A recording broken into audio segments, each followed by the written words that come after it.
Hello, welcome to CEO Insights, the Living Organization podcast. My name is Vitaly Gaiman. With me is Shannon Barns. First, welcome, Shannon. Thanks, Vitaly. Good to be with you. It's a pleasure, and all secrets are revealed. Me and Shannon are part of a wonderful movement called the Living Organization. If I can point it in the right direction, there it is. But Shannon, why don't you introduce yourself a little bit? Tell us about your history. Sure.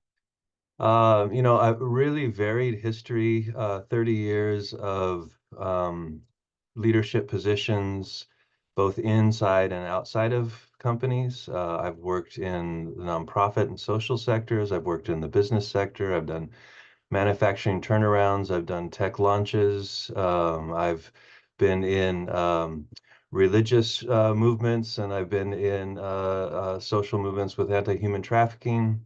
So a lot of really huge variety of roles. I would say the thread that has moved through those 30 years, both in consulting and in executive leadership, has been change and being a catalyst for change and a guide through change, whether inside or outside the organization, seeing organizations through significant periods of shift and trying to get them through that and to the other side and in a stronger position to keep meeting their objectives. Thank you for that. Thank you.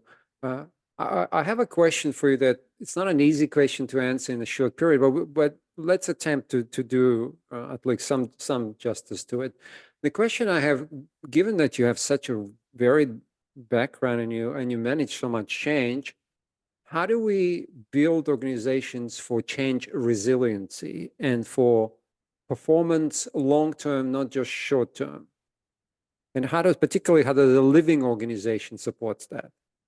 Yeah, wouldn't it be great if we could crack that question, that need specifically? I mean, there's so much talk about change, right? Change is um, it's a positive in one conversation and it's a negative in another conversation, depending on the context through which somebody's looking at it. I would say this generally. I think people really don't have a problem with change.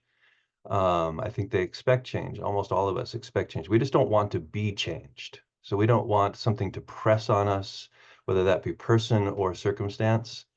That tends to make us dig our heels in and cause a friction or resistance that is oftentimes unnecessary. So I have just found it really important in almost every situation I've been in. I anticipate that significant change is going to be necessary. I go in knowing that I'm a change agent. And I think it's necessary then to really, this idea of the living organization, which sees that it's not just plug and play, it's not just the plan, it really is about how we facilitate an environment, a living environment, an energetic environment with amongst the people that allows change to take root quickly and effectively with as little resistance as possible.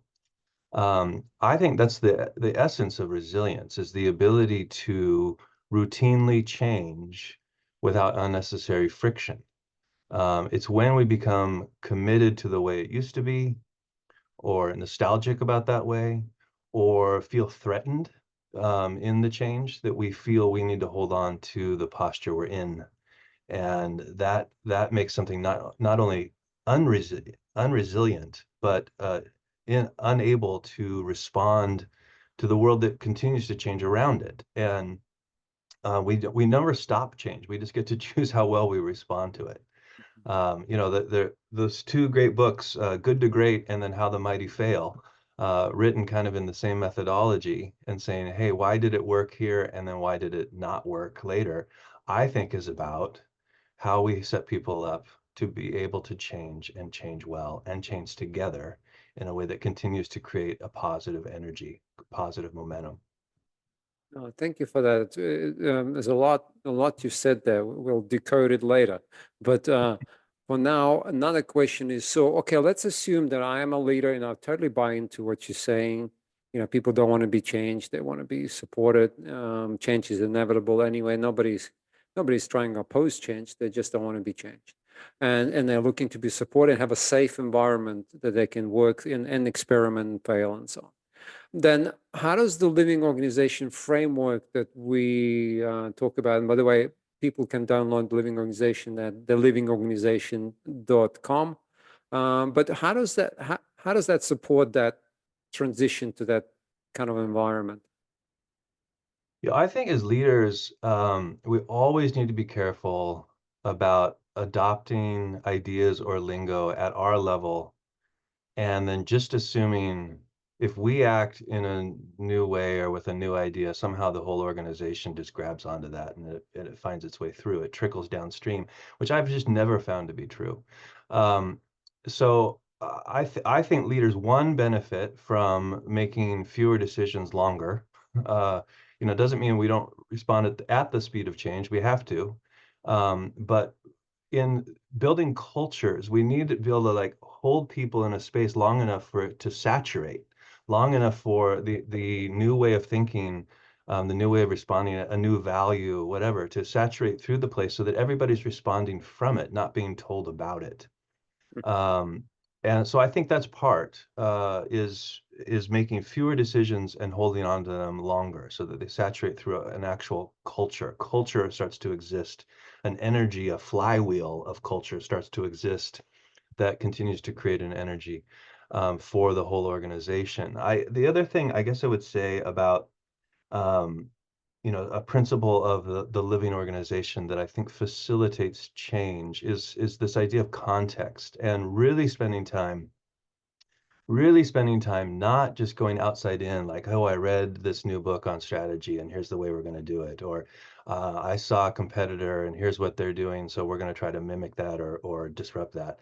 But really, really, really driving down into the strengths and opportunities of an organization and maximizing whatever niche, whatever real clear pathway exists from there. Because you really almost all strategies. One my feeling. We throw around stats about the failures of strategy. Most strategies fail because we anticipate a resource we do not have. We anticipate the magic person or the magic money or the magic system that is going to help us make our first 3, 4 steps. And so we never get started. It doesn't fail like on step 10. It fails step 1, 2, 3. We just never implement. And so I believe strategies for change and toward change, and no matter how significant the change, need to start from where we are with what we have. Largely the team we have, largely the resources we have, largely the strengths and opportunities we have. And they need to maximize those in a direction that we see becoming more and more fruitful over time. Wow, that's very wise of you. Actually, as I was listening, that's the experience I had as well. We planned for huge projects, and yet we didn't. I believe in bootstrapping almost everything, even if you're a large corporation, because when you're right, we never had those finances come through. We never had those extra people or huge drill. It was a pipe dream in the first place, and we didn't. So I like your approach to say, hey, rely on what you right have, the resources you have, and anything else is a bonus, right? If you get Yeah, that and finance. if we see that other horizon, that it may mean that the horizon may be quite meaningful, that thing we really hope to do with the magic money and magic people and magic systems. We just need to take the steps in our strategy that connect us from exactly where we are to that new trailhead. We need to get over the first hill and then say, there's that mountain in front of us. Let's go. Um, and most strategies fail because they don't do a good job connecting the current place to the first meaningful steps. And they initiate change based on the second or third tier that strategy that is not connected to today's success. Mm. That makes so much sense. We're going to stop here because you said so much. We're going to have to digest a little bit and then have you back again for more. But thank you so much. And obviously a lifetime of experience and so a lifetime of painful experiences coming out in some wisdom right now. So appreciate My you being pleasure. here. Thanks.